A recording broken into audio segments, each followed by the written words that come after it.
Hello students, welcome back. I hope all of you are doing well.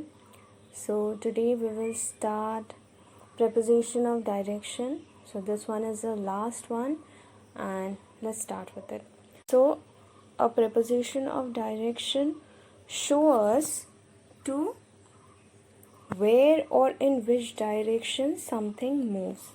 Okay.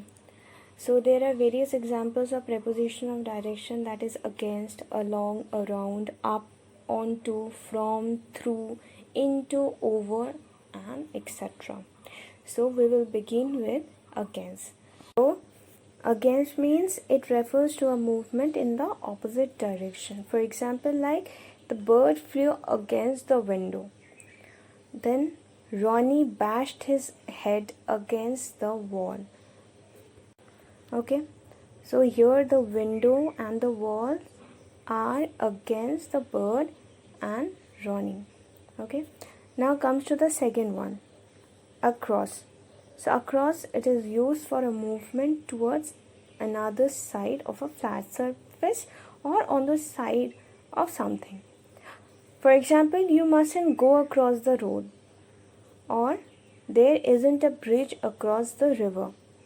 Means you should not or you must not go to the other side of this road, and there isn't a bridge in the another side of the river. Okay, then comes along. Along means beside or parallel or side by side movement. I am walking along the bridges, so I am walking side by side to the bridges. I walked along the river, so I'm walking or I walked parallelly to the river. Okay, then around. Around means in a circular way, okay, or in a circular movement. We are sitting around the campfire. Then she tied a ribbon around the box. Okay, in a circular movement she tied a ribbon. Okay, or in a circular movement they were all sitting the campfire. Okay, so then comes at. At indicates a particular point. Okay, it's also used as a function word to indicate the goal. For example, the boy threw a stone at the dog. Okay,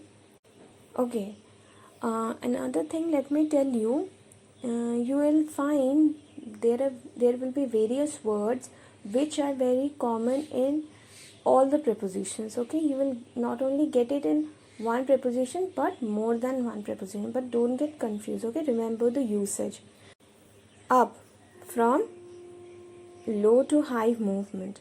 For example, he went up the hill.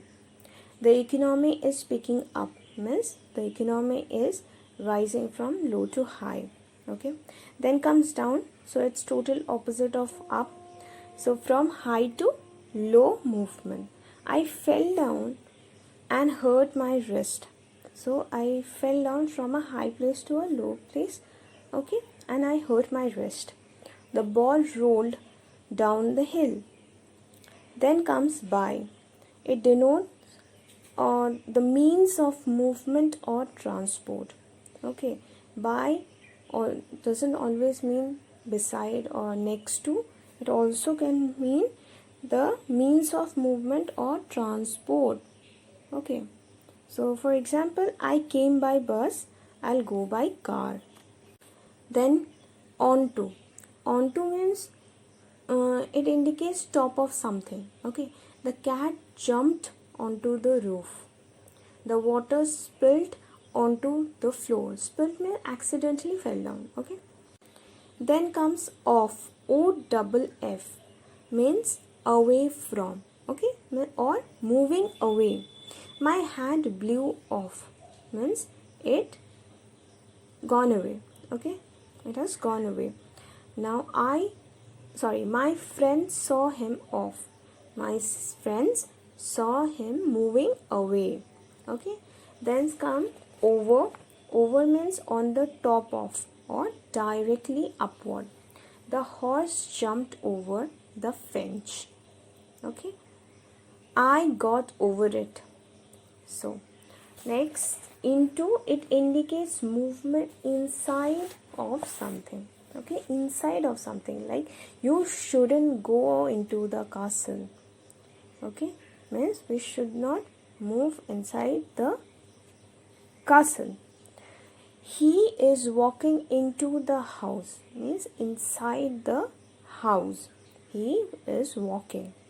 Then comes from. From means the place where it starts. I came from London, she is from New York. Okay, from also denotes the beginning of an onward movement. Okay, then comes through. Through means going from one point to the other point. You shouldn't walk through the forest at night. He ran a hand through his hair. Then the last one is to. To means towards. Okay, or you can say it is used to indicate destination. For example, hey, come to me. So basically it is indicating a direction. Okay, then we went to Uttarakhand last week. Okay, so we have completed our prepositions, the chapter of prepositions. So I hope you have understood everything, and try to practice more and more grammar. Okay, back at your home. And so meeting you again in our next class with something new. Okay, till that time, take care of yourself and thank you.